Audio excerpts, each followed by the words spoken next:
Well, in recent years, China has built one of the largest highway networks in the world. It now has more miles of expressways than anywhere else, spanning the entire country and connecting millions of people.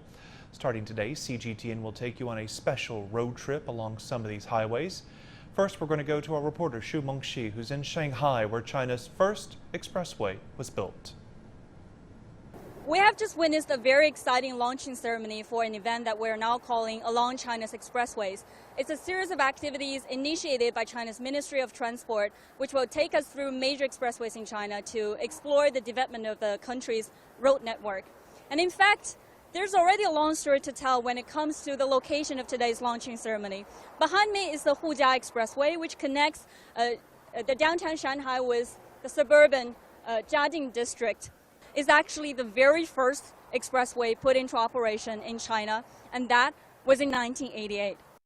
Now, this is a stone that's a testament to the foundation ceremony in 1984. And right here, just a while ago, I had a chat with Mr. Zhang Huihong, the Deputy Engineer-in-Chief for the Hujia project. He's 79 years old now, almost 80. So you can imagine how proud he was having witnessed the development of China's expressway.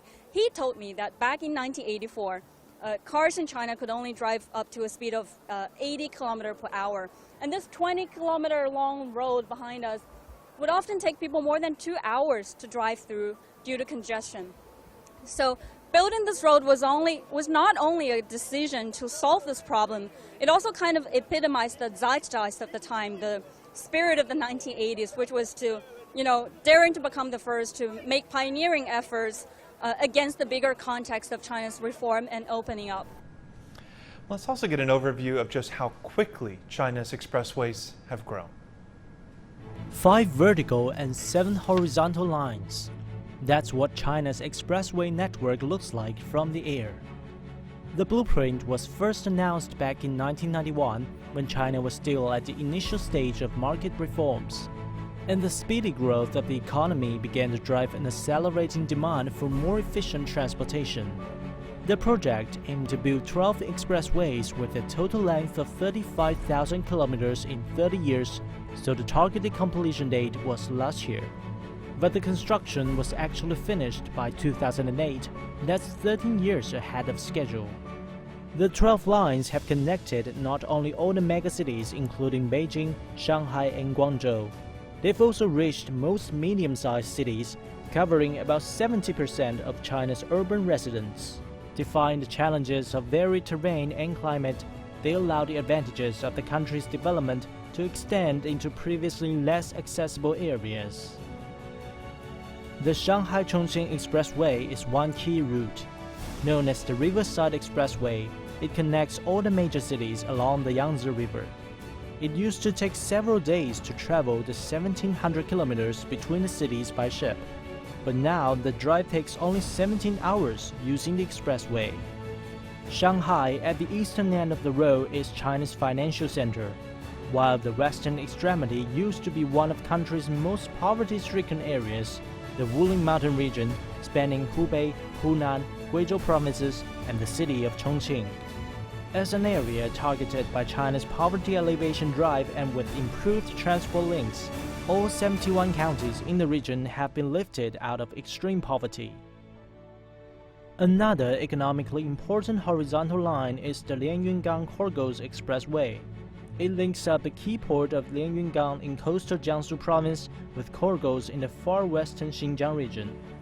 On the way, it connects major cities along the Yellow River, including Zhengzhou and Xi'an. As well as being domestically important, the route also serves as an international artery for the Eurasian land bridge, sometimes called the New Silk Road. Apart from economic importance, some of the routes are also historically significant. The Baotou-Maoming Expressway is one of them. It starts from the city of Baotou in Inner Mongolia and ends at Maoming in Guangdong province. Along the route is Yan'an, a city of major importance for China's Communist Party. It was the base for Mao Zedong's revolutionary forces before the People's Republic was founded and a backbone for Chinese resistance during the war against Japanese aggression. Now, China is the country with the world's longest mileage of expressway, enough to circle the planet more than 3.5 times.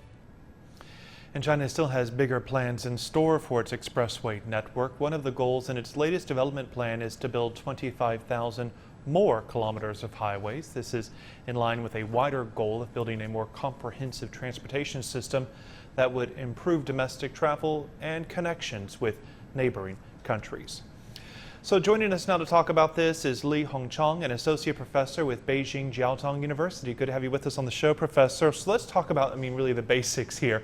The need for these highways, because, China's really focused a lot on high-speed rail construction. I've heard a lot of experts say it's a smarter approach, it's more efficient, it's more environmentally friendly. So why is China also building a lot more expressways? There are three reasons for why China does need express highway.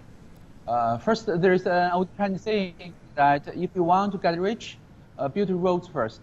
In particular, the express highway can greatly shorten the time distance among regions and accelerate the flow of people, freight, capital, information, and knowledge, so as to stimulate social and economic development and growth. Second, the time value of the Chinese people increases dramatically in the recent decades. Particularly for the businessmen and cold chain logistics are very sensitive to the time efficiency. Express highway can satisfy the need for the businessmen and just-in-time production mode. And the last is expressway can contribute to the integration of cities in the Yangtze River Delta, Pearl River Delta, Beijing, Tianjin, Hebei regions.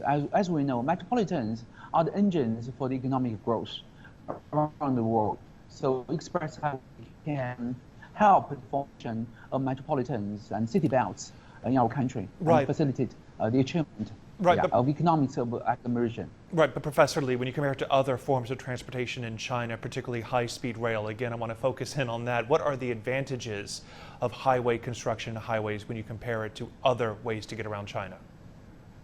There are two advantages. The first one is the central government and local governments, they made ambitious express highway development plans, and they contribute a lot of money, investment supported by the Ministry of Transport to finance the highways. For example, in the year 2020, the national transportation investment reached 3.4 trillion RMB. The second, we have innovative solutions.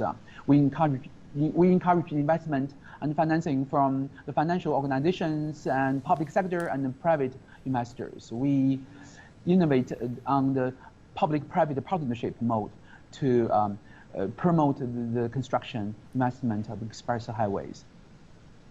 Okay, Professor Hongchang with Beijing Jiaotong University. Thank you.